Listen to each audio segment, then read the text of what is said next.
offering 0.9% APR for up to 48 months on the purchase of a new 2023 Kia Sorento.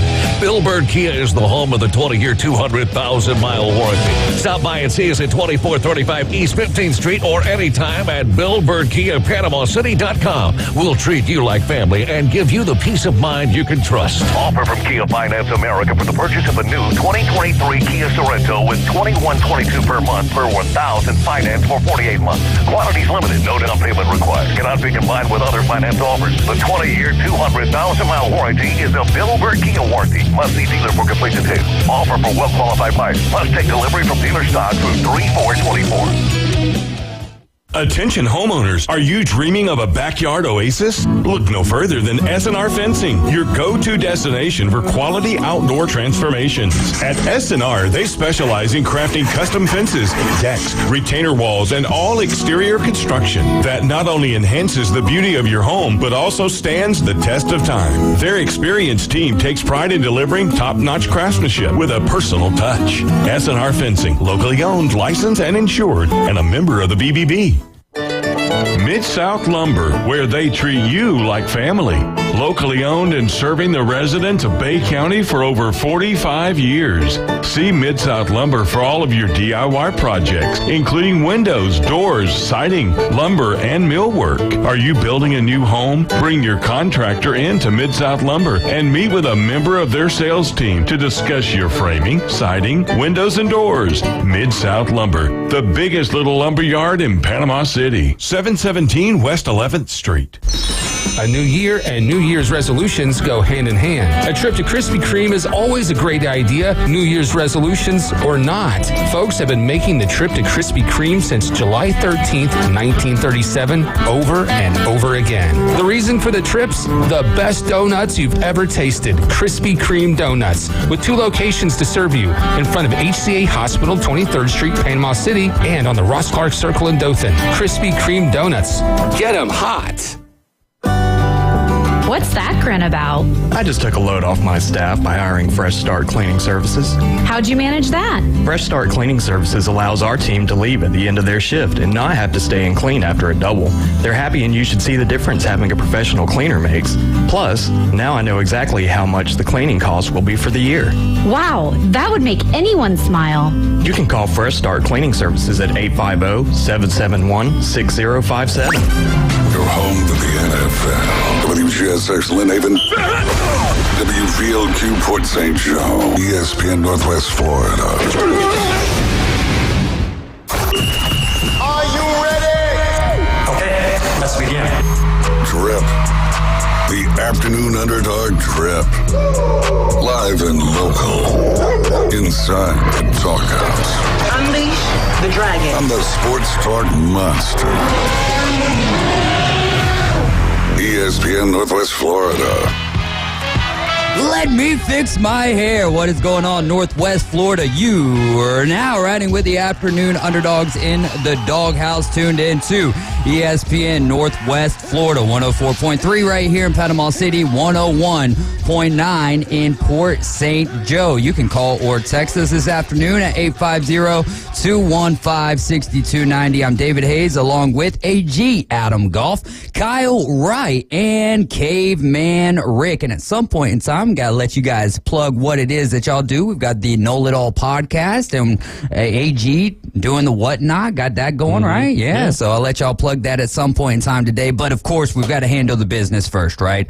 If you were listening to the Inside Drive today, you might have noticed that there was a situation.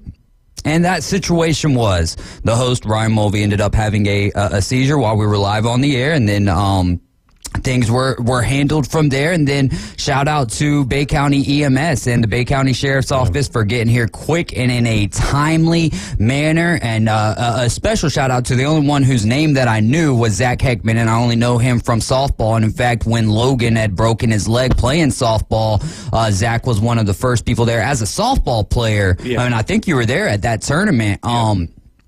Zach was there to help out swiftly, so I really do appreciate their swift response into the That was the first time that I'd ever called 911, now that I think about that. Yeah. That was the first time that I've ever called 911, so I appreciate the people on the line telling me. I had no idea. None of us had any idea. But the main thing here is thoughts and prayers with Ryan Mulvey. So I want to share a Facebook post from Beth Mulvey. Please keep Ryan Mulvey and the family in your prayers, all right? The doctor confirmed that the seizure was caused by a brain tumor.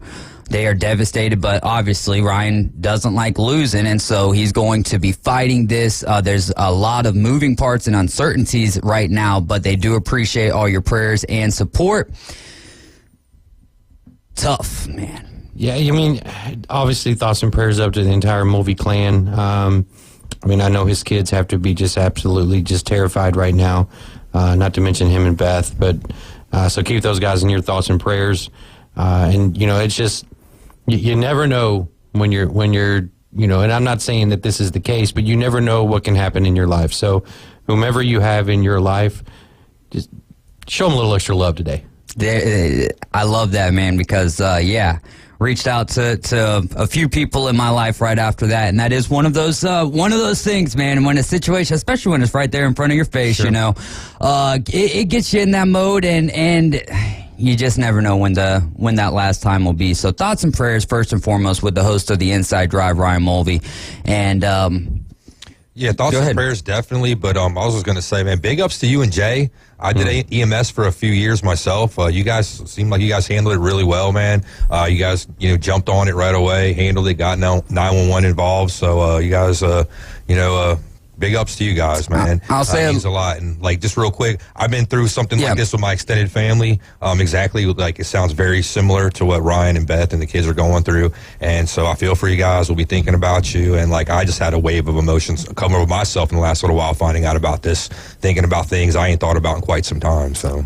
Yeah, I got to get all that glory goes to Jesus Christ on that one. I had no idea what was going to be going on with that situation, but I do love the part of when he got into so he left here knowing exactly who me and Jay were, and then the best part of the story, y'all, is when he gets into the ambulance. He's talking with the paramedics about the NFL playoffs, and he's posting right here on our Facebook feed right now. Go Niners! So I tell you what, Brock Purdy, you better win the daggum Super Bowl. All right, we're bringing it home this year for Ryan Mulvey until the end of this NFL football season. David Hayes is going to be a San Francisco 49ers fan just for Ryan Mulvey and for the San Francisco 49ers gang. So, hey, let's go, man. We are on the precipice of the NFL divisional round. We've got a lot to dive into. I've been watching Twitter. I've been keeping up with Kyle and AG and what they've been doing, talking about this transfer portal. I've been hit directly. I mean, it's like Battleship right now, the way that the Alabama transfer portal is looking. 30 days, we haven't even gotten into this thing,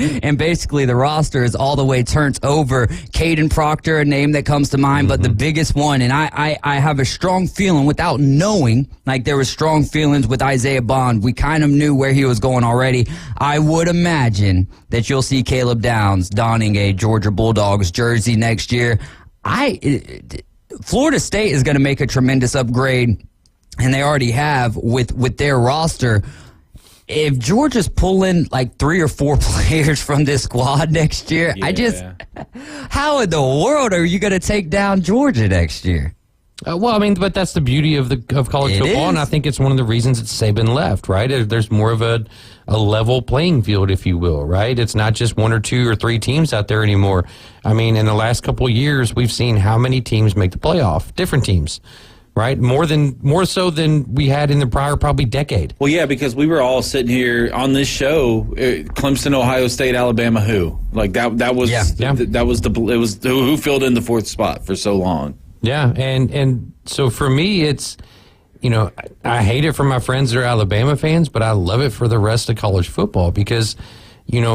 Especially going to a 12-team playoff, parity is what we want. Parity is what we have wanted for, over a decade. We've wanted a true national championship, and I think you get that with a 12-team playoff. And then, the naysayers, right? The people that are the opposition to the 12-team playoff. What you doing over there, Reese? But the people that are the opposition, were the opposition to the 12-team playoff have always said, well, I don't want to see all these blowout games before we get to the 4 best teams. Well, guess what? The playing field is a lot more even than when we first started discussing a 12-team playoff. Yeah, I'm with you there. But then when you get these situations like a Georgia getting the remnants, it's different when Louisville and I don't know, Florida State's on that precipice where they you know what I mean, they're above Louisville in the sense of they don't need as much, right? And so it puts them up there into that conversation. But when the Georgias are getting it is where it kind of erases that parity to some extent. Right, but this is also the short term though, right? Yes, you're right. We're talking maybe 2 years tops. Where it maybe changes the dynamic, which for a lot of people that's huge because the windows aren't as large because of potential coaching changes or that once in a lifetime quarterback is no longer going to be there. But for a Georgia, again, it just takes one game, right? I mean, we saw Alabama handle that same Georgia team in the SEC championship game, and that same Alabama team just got beat by Michigan, who's now the national champion. They are. While a few players make you seem on paper a lot better, it doesn't mean everything at the end of the day. It's true. It takes the full team. But if we look at Georgia where they were at last year, and then you get those additions, it's like, all right, well, the weak points have just become overwhelming strengths at this point, which I'm fine with it. Welcome to the rest of the fan bases in the college football world, Dave. Well, okay, I get that, but it's also like I'm not over here necessarily screaming, oh, I can't believe they're doing this. I was expecting this to happen as soon as Saban put out that he's retiring. It's like, all right, well, welcome back to my childhood. Like the highlight of my childhood as an Alabama fan was Jamie Christensen Money kicking a knuckleball field goal to win the Cotton Bowl. That was my highlight as a college football fan growing up. So it's kind of like welcome back to that. Like Kyle growing up, right? Florida State, great. Right? And wide left, wide right. And then the 10 years. A little before my time, those were, but. But what I'm getting at, though, is like you got good, you got to experience the good, and then you got to experience the down. And so when you get back up, doesn't that make it feel all that much better? For a long time, my favorite FSU memory was beating Alabama in Jacksonville. Yeah, there you go. What was that, 2007? 2005. Somewhere around there. Like first year. And it was Bobby Bowden against Nick Saban. Yeah. And it was in Jacksonville. That's maybe 2006, I want to say, because he was only with the Dolphins for 1 year, right? So he won the national. Well, I think it was 2 years. I think it was 2 years that he was with the Dolphins. So it would have been 07 then. Okay. Because 04 he won it with LSU, and then 05, 06. So it would have been 07. But either way, it was. Can we hear Kyle okay? Sorry, I can barely hear you in my headphones. Okay, all right. We're learning on the air here. We're learning as we go. There we go. It's just weird to say you can't hear Kyle. Normally he's the loudest in the room. So until Tim Braddock's around. Shout out. Shout out. Exactly, baby. We'll be getting back to the Real Fisher Report here springtime. I hear him just fine now. I turn my headphones up a little bit. But yeah, but I do want to capitalize on that conversation for a second, and maybe we don't feel bad for Alabama, right? We us, us normies, us outsiders, but I don't feel bad for us. It has created a good run. It has created a situation that's a real good debate point in college football right now, where as soon as these coaches and more so look at the situation that Washington is in. This is a team that just won the Pac-12 in the final year of the Pac-12. They went to the national championship. They put on a fight for 3 quarters, and now they lose their coach to Alabama. Best job in the country, right? So the only job that Kalen DeBoer would have left for. But now Washington, 30 days, their roster is being depleted. And now all of the good guys who had already been in the portal have been snatched up. Mm-hmm. And let's face it, guys from Alabama or guys from Texas. Right now it's just Alabama. Okay, those guys aren't going to Washington. Yeah. You're going to get a couple from Washington go down to Bama to follow Kalen, but you're not going to get vice versa. It's just not going to happen. So it's created a situation where now Washington is screwed. Because they can lose guys for 30 days, but they can't supplement those losses until after spring. Yeah. Then you have no time at that point. Like you could land on a few. Yeah. But I don't like my opinion is, and I know Keon Coleman was a post-spring transfer. Like the post-spring transfers to me are the guys that lost position battles and ran. Mm-hmm. Like, and those aren't the ones that I want anyway. And you don't have the time to build the cohesion. Like, let's say Keon Coleman transfers in the original window and not the post-spring window. Does he have a better rapport with Jordan Travis at that point in time? Right, Does he work harder? Does he work harder? Because that's something that you pointed out. That's something that AG's pointed out. And that's something that if you ain't working on that football field, like if you can have all the talent in the world, but if you slip up and let's not say slip up, if you utilize laziness, like we're not going to be able to see what it is that you can actually bring to the table, and it's also letting your team down. And you're kind of just coasting off talent. And I speak when I'm saying that, I'm not necessarily admonishing him just as someone who. That's how I played ball in high school and stuff. I thought a little bit too much of myself. Where did it take me? Absolutely nowhere. You got to work hard. The kids who worked harder, the kids who might not have had the same amount of talent, but they worked their tail off, there's a reason they get to the positions that they get to. Now, obviously, things bounce your way sometimes, but that's life in general, right? You got to have that work ethic. And you would think, though, that with a larger amount of time, how do you come in after the spring game, right? Your fans have seen the product that you're preparing to put out on the field at that point in time, and now all of a sudden you're adding all these extra guys in. What does that do to the confidence of your, at that point in time, wide receiver one or your linebacker one? And now it's like, all right, hey, remember when I told you guys when we started this season, like, give me your effort, give me a good attitude, and the best are going to be playing in the right positions. And it's because you showed me in practice that this is where, you know what I mean? You showed me you belong in this position.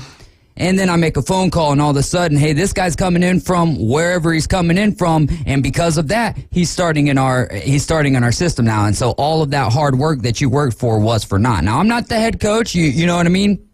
Every situation is different. We've had Coach Siegel on before, where it's like you get your team set up and then you use the transfer portal to kind of pick and play or pick and plug where you're not so strong. So if the coaches are doing it in that sense, for the coaches that are doing it from that perspective, I think it works out better. But when you're bringing in guys that could be cancerous to the locker room, I don't think that's conducive for the transfer portal. But this is where you're seeing college football coaches that you don't just have to recruit high school kids anymore, and you're not just recruiting during off